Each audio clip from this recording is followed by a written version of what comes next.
Welcome dear students to our channel Ashish Sir Classes EMRS Eklavya model residential school যে teacher recruitment হতে চলেছে ডিসেম্বরে তার পরীক্ষা তোমরা সবাই জানো। তো তার আজ দ্বিতীয় ক্লাস। আমরা প্রত্যেক দিন ব্যাক টু ব্যাক ক্লাস নিয়ে আসছি। তোমরা আমাদের চ্যানেলের সাথে থাকো এবং চ্যানেলটাকে লাইক শেয়ার সাবস্ক্রাইব করো। আজকে আমরা যেটা আলোচনা করছি part 4 teaching aptitude factors affecting teaching এর দ্বিতীয় ক্লাস।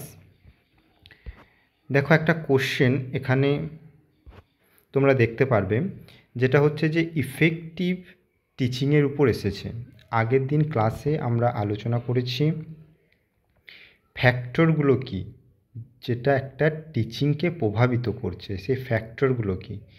আর ফ্যাক্টরগুলো যখন পজিটিভ ওয়েতে একটা ক্লাসকে বা তোমার শিক্ষণকে তোমার টিচিংকে প্রভাবিত করছে, সেটাকে বলা হচ্ছে যে ইফেক্টিভ টিচিং। ঠিক আছে, তো আগের দিন আমরা তার ফ্যাক্টরগুলো দেখেছি, আজকে আমরা সেই ইফেক্টিভ টিচিং সম্পর্কে জানব। আর বলে রাখি এই ক্লাসে ফ্যাকচুয়াল নলেজ খুব কম, কিন্তু কনসেপচুয়াল নলেজ বেশি নিতে হবে তোমাকে। কারণ টিচিং অ্যাপটিটিউডের উপর 50% মতো কোশ্চেন বা তারও বেশি কনসেপচুয়াল থেকে আসে। তুমি কোশ্চেন পড়ে গেছো, সেই কোশ্চেনটাই হুবহু এসেছে এমনটা কিন্তু হয় না। ঠিক আছে, আমার 4টে টেট এক্সাম দেওয়ার অভিজ্ঞতা আছে এবং পাশ করেছি 4টে টেট এক্সাম। তো সেখান থেকে আমি তোমাদের বলতে পারি যে এখানে তোমরা কিভাবে স্ট্র্যাটেজি নেবে এবং কনসেপ্টকে কিভাবে ক্লিয়ার করবে। ঠিক আছে, তো প্রথমে একটা কোশ্চেন দিয়ে আমি বোঝাচ্ছি। এই কোশ্চেনটাতে যেটা বলতে চেয়েছে যে একটা টিচিং ইফেক্টিভ টিচিংয়ের মধ্যে কোনটা সবথেকে বেশি অ্যাপ্রোপ্রিয়েট, যে 4টে শব্দ এখানে লাইন আছে, এর উত্তরটা কি হবে। এর উত্তরটা আমি ভিডিওর শেষে দেবো বা নেক্সট ক্লাসে দেবো। তোমরা ভিডিওর সাথে থাকো এবং কনসেপ্টটাকে বোঝার চেষ্টা করো। প্রথমে ইন্ট্রোডাকশানে কি দেখাচ্ছে যে ইফেক্টিভ টিচিংটা কি হচ্ছে, যে effective teaching is equal to teaching that result in learning. Learning মানে যেটা শিখছে, শিক্ষণের মধ্যে যদি তার রেজাল্টটা প্রভাবিত হয়, শিক্ষণটা, তবেই সেটা ইফেক্টিভ টিচিং। আর এখানে মূলত ফোকাস দেওয়া হচ্ছে কিসে, মেন ফোকাস হচ্ছে যে স্টুডেন্ট কি শিখছে, টিচার কি শেখাচ্ছে সেটা নয়, টিচিংয়ের উপর নয়, লার্নিংয়ের উপর, শিক্ষণের উপর গুরুত্ব দিচ্ছে না, শিক্ষণের উপর গুরুত্ব দিচ্ছে না, শিক্ষণের উপর গুরুত্ব দেওয়া হচ্ছে। ঠিক আছে, শিক্ষণ লার্নিংয়ের উপর গুরুত্ব দেওয়া হচ্ছে। অর্থাৎ টিচার এখানে কি হচ্ছে, কি করছে না, teachers ability to make student learn is the core of effective teaching. Effective টিচিংয়ের কেন্দ্রবিন্দুতেই আছে শিক্ষার্থীকে শিক্ষক শেখাতে কতটা সক্ষম বা তার কার্যকারিতা। ঠিক আছে, নেক্সট হচ্ছে যে meaning of effective teaching. Effective teaching জিনিসটা কী, তার মিনিং কী। এখানে থাকবে দেখো একটা প্ল্যান থাকবে, একটা পারপাসফুল থাকবে এবং রেজাল্ট ওরিয়েন্টেড টিচিং। যে টিচিং একটা পারপাস, অবশ্যই তুমি বিদ্যালয়ে যাচ্ছ, শ্রেণীকক্ষে যখন যাচ্ছ, তুমি যে বিষয়বস্তুর উপস্থাপন করবে তার একটা প্ল্যান থাকবে, তাই তো, এবং তার একটা পারপাস থাকবে এবং তার রেজাল্টটা তার একটা রেজাল্ট তুমি এক্সপেক্ট করবে। একটা এফেক্টিভ টিচিংয়ের মধ্যে এইগুলো থাকবে। আর কী কী থাকবে না, স্টুডেন্ট এটাকে খুব ভালোভাবে আন্ডারস্ট্যান্ড করতে পারবে, স্পষ্টভাবে বুঝতে পারবে, এবং তুমি একটা মানে শ্রেণীকক্ষে যে বিষয়টাকে উপস্থাপন করবে, তোমার যে ক্লাস, সেই ক্লাসের একটা তো অবজেক্টিভ আছে, একটা উদ্দেশ্য আছে, সেই লক্ষ্য আছে, সেই অবজেক্টিভ বা উদ্দেশ্য বা লক্ষ্যগুলো অর্জিত হচ্ছে কিনা বা অর্জিত হবে, তবেই সেটা ইফেক্টিভ। যদি না হয় তাহলে সেটা ইফেক্টিভ নয়। এবং তোমার টিচিংয়ের মধ্যে শিক্ষার্থীরা উৎসাহিত হবে, মোটিভেট হবে, তাদের বোরিং ফিল হবে না, কিন্তু তাহলে কিন্তু ইফেক্টিভ হবে না। যদি উৎসাহিত হয়, যদি তাদের ভালো লাগে, তাদের মনোযোগ আকর্ষণ তুমি করতে পারো, তবেই তোমার টিচিংটা তখন ইফেক্টিভ বলে ধরা হবে। নেক্সট দেখো এর ক্যারেক্টারিস্টিক, তার বৈশিষ্ট্যগুলো কি ইফেক্টিভ টিচিংয়ের। ইফেক্টিভ টিচিংয়ের মধ্যে একটা ক্লিয়ারিটি থাকবে, একটা স্বচ্ছতা থাকবে তার ব্যাখ্যার মধ্যে। যখন তুমি এক্সপ্লেন করছো, সেখানে একটা ক্লিয়ারলি এক্সপ্লেন করবে বিষয়টাকে। এবং অ্যাপ্রোপ্রিয়েট মেথড, যেমন খুশি তেমনভাবে পড়িয়ে দিলে তো সেটা এমনিই বুঝতে পারবে না, তার জন্য একটা প্রপার মেথডও লাগবে, সাথে তার সঠিক উপকরণ লাগবে যেটাকে বোঝানোর জন্য। যেটা বলছো সেটা ভিজুয়ালাইজ করলে পরে সেটা আরও ভালো বোঝা যায়। আর ভিজুয়ালাইজড করানোর জন্য শিক্ষক সবসময় টিচিং এইডস টিএলএম ইউজ করে। আর কি করতে হবে, স্টুডেন্টদেরকে তোমাকে এঙ্গেজ করতে হবে তোমার ক্লাসের মধ্যে। কিছুজন শুনছে, কিছুজন শুনছে না, বা কিছুজন অমনোযোগী, এমনটা নয়। সবাইকে কিন্তু তোমাকে এঙ্গেজ করতে হবে, সবার সাথে তোমাকে ইন্টারাকশন করতে হবে। ইন্টারাকশন মানে এমন নয় যে সবসময় তার সাথে কথা বলছো, কথা নয়, নন ভার্বালি ব্যাপারগুলো হতে পারে।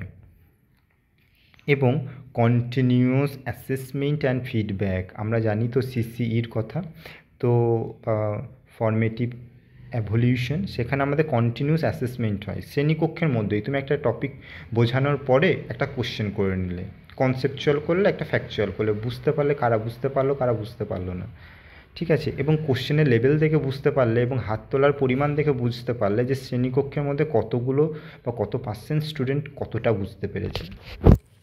ঠিক আছে, দেখো এই ক্লাসগুলো তোমার বোরিং লাগতে পারে, কিন্তু তোমাকে ফ্যাক্ট নয়, তোমাকে কনসেপ্ট বুঝতে হবে। প্রথমে একটা কোশ্চেন এক্সাম্পল দিয়ে আমি বুঝিয়েছি যে এই ধরনের পরীক্ষার কোশ্চেনগুলোতে কনসেপ্টটাই মেন। তুমি কনসেপ্ট না জানতে পারলে পরে তুমি রং অ্যান্সার করে আসবে।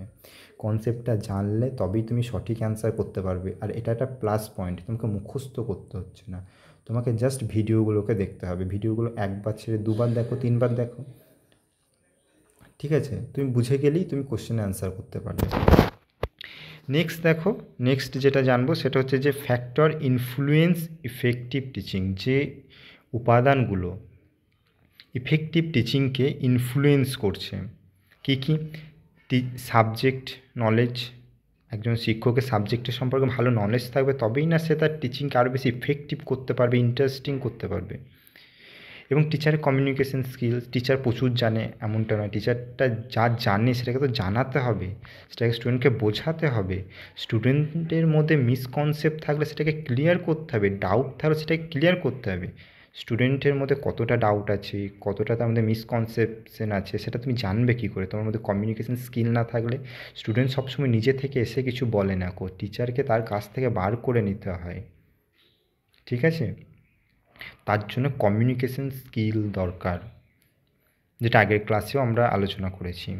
আর কি হচ্ছে না, টিচারের সবসময় একটা পজিটিভ অ্যাটিটিউড থাকবে। দেখবে আমরা যখন ছোটো ছিলাম অনেক টিচারকে বলতে শুনেছি, তুই তো পারবি না, তোর দ্বারা এটা হবে না, এই ধরনের কথা একদম ইউজ করা যাবে না, এবং বলাটাও মনস্তাত্ত্বিক সাইকোলজিক্যালি দিক থেকে ভুল। টিচারকে সবসময় পজিটিভ থাকতে হবে। কেন সে পারবে না? আমি তাকে বোঝাতে পারছি না তাই সে বুঝতে পারছে না, সে ম্যাথ করতে পারছে না কারণ আমি তাকে শেখাতে পারছি না, আমার শেখানোর পদ্ধতিতে ভুল। স্টুডেন্ট সোলো লার্নার হতে পারে, স্টুডেন্টের আইকিউ লেভেল কম হতে পারে, সবই হতে পারে, তাকে অন্য ডিফারেন্স ওয়েতে বোঝাতে হবে, তাকে অন্যভাবে বোঝাতে হবে, এক্সাম্পল দিতে হবে, ঠিক আছে, রিয়েল লাইফ এক্সাম্পল দিয়ে তাকে বোঝাতে হবে। তাই টিচারকে সবসময় পজিটিভ অ্যাটিটিউড রাখতে হবে। এরপরে দেখা আছে যে ক্লাসরুম এনভায়রনমেন্ট। ক্লাসরুম এনভায়রনমেন্ট তোমাকে ম্যানেজ করতেই হবে, ঠিক আছে। ক্লাসরুম ম্যানেজমেন্ট অনেক রকমভাবে মানে পজিটিভ দিকে নিয়ে যাওয়া যায়। বোরিং ক্লাসে গিয়ে তুমি গল্প করে পড়ালে, ঠিক আছে, বা তারা জানে এমন এক বিষয়কে দিয়ে তুমি ডিসকাশন শুরু করলে, এক এক করতে করতে তারাও ডিসকাশনের মধ্যে পার্টিসিপেশন করছে, তুমিও তার মধ্যে একটা একটা করে ইনফরমেশন ইনপুট করতে থাকছো, হতে পারে। এবং তোমার মেথডটাকে সবসময় ইনোভেটেড হতে হবে, টিচিং এইডসগুলোকে ইনোভেটেড হতে হবে। ইনোভেটেড মানে হচ্ছে যে নতুনত্ব থাকবে, ইউনিকনেস থাকবে। দেখো একই জিনিস রোজ দেখছে, এটা বোরিংনেস চলে আসে, তাই তো।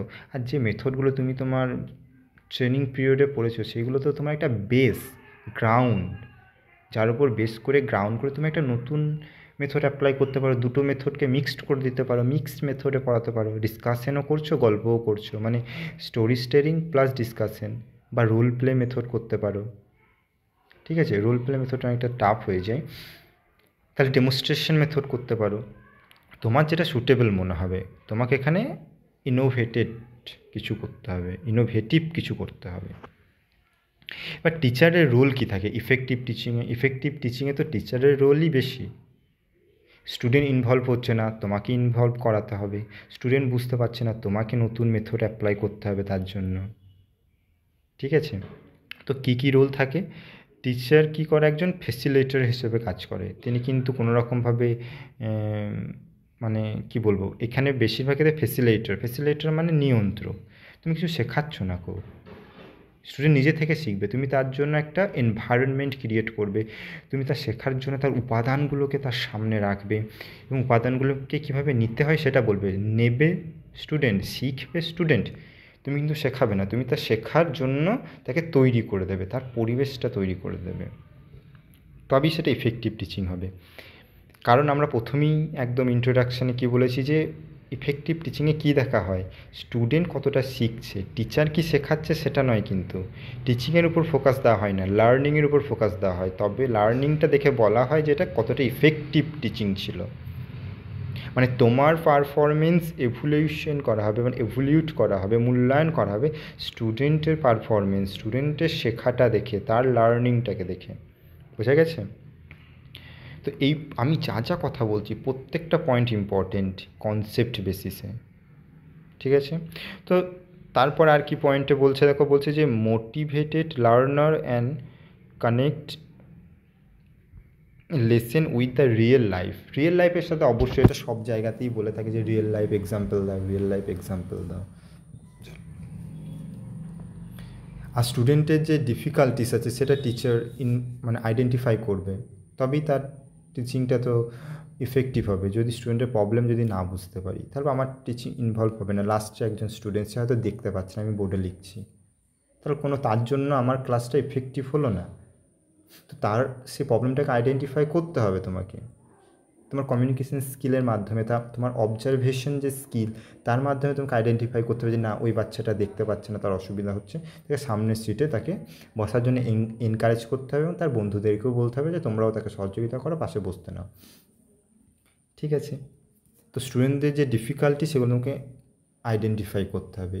কোনো স্টুডেন্ট হয়তো তুমি যেভাবে পড়াচ্ছ সেটা তোমার ক্লাসে হয়তো 30%-এর বেশি, মানে 70% স্টুডেন্ট বুঝতে পারছে না সেই মেথডে, তোমাকে মেথডটাকে চেঞ্জ করতে হবে।